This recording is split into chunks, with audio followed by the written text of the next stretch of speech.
안녕하십니까. 2024년 10월 28일 최병모의 팩트 시작하겠습니다. 이화영 전 경기도 평화부지사가 사실은 작년 6월에 이재명 경기도지사한테 대북 송금 사건을 보고를 했다. 뭐 이렇게 이제 자백을 했다가 그 이후에 뭐 저는 민주당의 회유라고 봅니다만은 그 회유로 번복을 했고요. 그 번복하는 과정은 저희가 쭉 지켜봤습니다. 재판 과정을 지켜봤다는 뜻이죠. 자, 그런데 이제 그 이후에 이게 검찰의 회유에 의해서 본인이 거짓을 증언했다. 뭐 이렇게 이제 주장을 하고 뭐 그러는데 그 자체가 거짓말이죠. 검찰이 뭐 회유했다면 회유한 기록이 있을 거 아닙니까? 때와 장소, 시간. 뭐 술판을 벌였다. 뭐 이렇게 얘기했는데 그러면 언제 술판을 벌였느냐? 뭐 이런 부분. 그래서 이제 국민의힘 주진 의원 같은 경우는 국정감사에서 무려 7번의 말 바꾸기를 했다 그러는데 제가 세보니까 7번이 훨씬 넘습니다.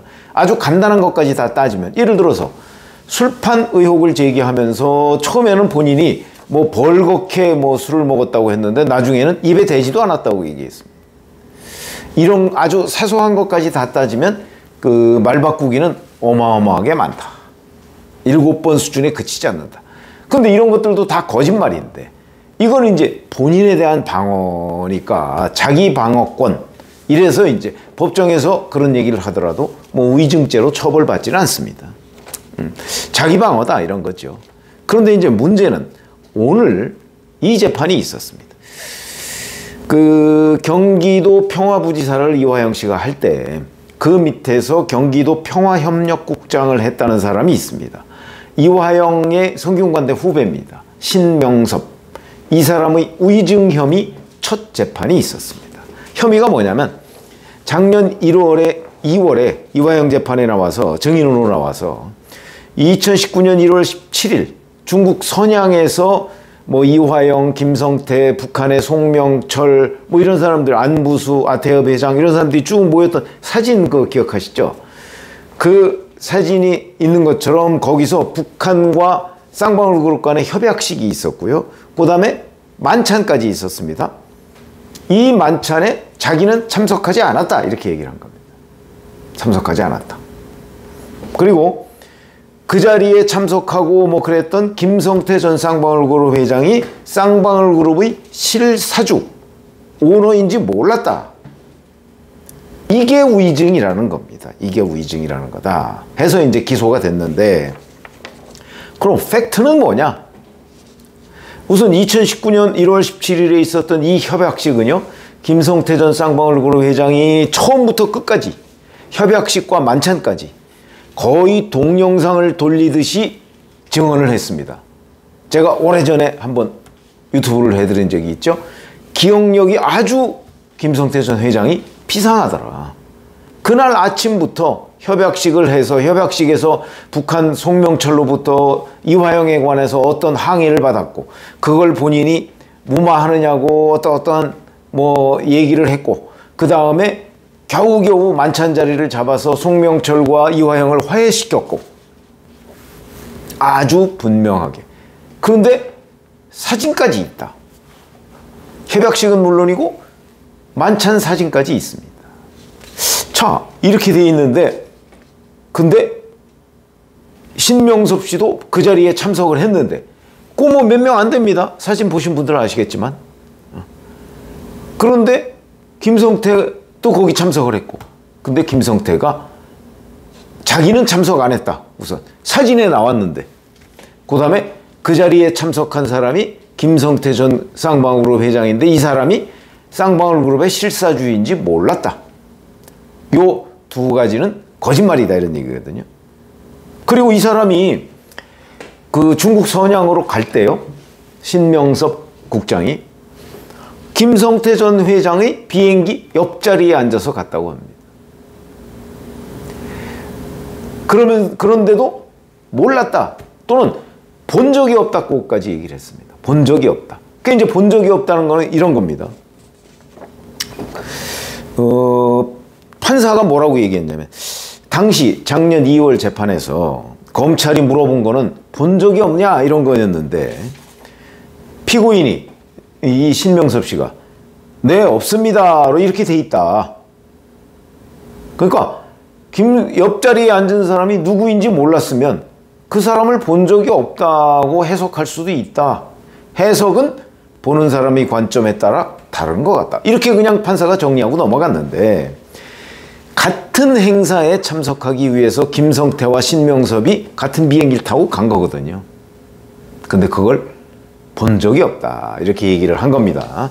이걸 이제 검찰이 거짓말이다. 법정에서 거짓말을 얘기했다. 이렇게 얘기를 하는 겁니다. 뿐만 아니고 중국 선양에서 돌아다닐 때 김성태와 신명섭은 같은 차량을 타고 돌아다녔다고 합니다. 물론 또 이럴 수는 있죠. 그 선양에 가서 그 차량을 타고 다닐 때까지 그 전에는 몰랐다.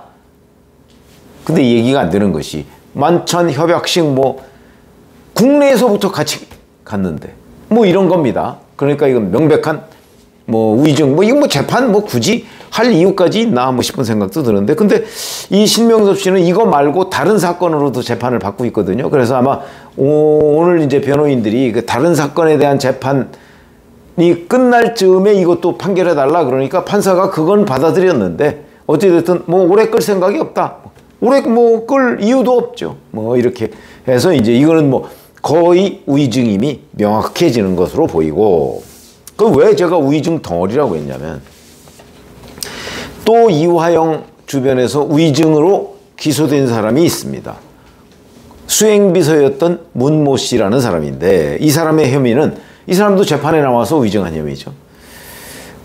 이 사람은 쌍방울 법인카드를 가지고 다니면서 썼던 사람입니다. 수행비서니까, 이화영에. 근데 그 법인카드가 쌍방울이 나한테 준 거다. 이렇게 우의증을 한 거고요. 그 준 이유는 내가 쌍방울에 정치적 도움을 주기로 하고 그 대가로 쌍방울한테서 월급을 받았다. 이렇게 얘기를 했는데 이게 우의증이다. 이런 거거든요. 검찰의 수사 결과를 보면, 물론 수사 결과가 물론 다 팩트인 건 아니지만 이거는 팩트인 것으로 보인다. 앞으로 재판에서도 그렇게 나오겠죠. 이 법인카드를 쌍방울한테서 받은 게 아니고요. 이화영한테서 받은 거다. 그러니까 이화영이 본인 법인카드, 그 다음에 수행비서 법인카드, 이런 것들을 쌍방울로부터 받아서 수행비서한테 준 거라는 거죠. 그거는 아마 쌍방울 임직원들을 조사하면서 다 입증이 된 것으로 보인다. 그리고 쌍방울로부터 쌍방울에 자기가 도움을 주기로 하고 대가로 월급을 받았다. 이것도 사실이 아닌 것이, 쌍방울에 출근한 적이 없고 이름만 걸쳐놨다. 이런 거거든요. 그러면 이 사람은 왜 거짓말, 우의증을 했을까? 이제 이건 또 검찰의 판단입니다만은 2009년부터 2022년까지 13년간이죠. 이화영이 설립했던 컨설팅 회사가 있습니다.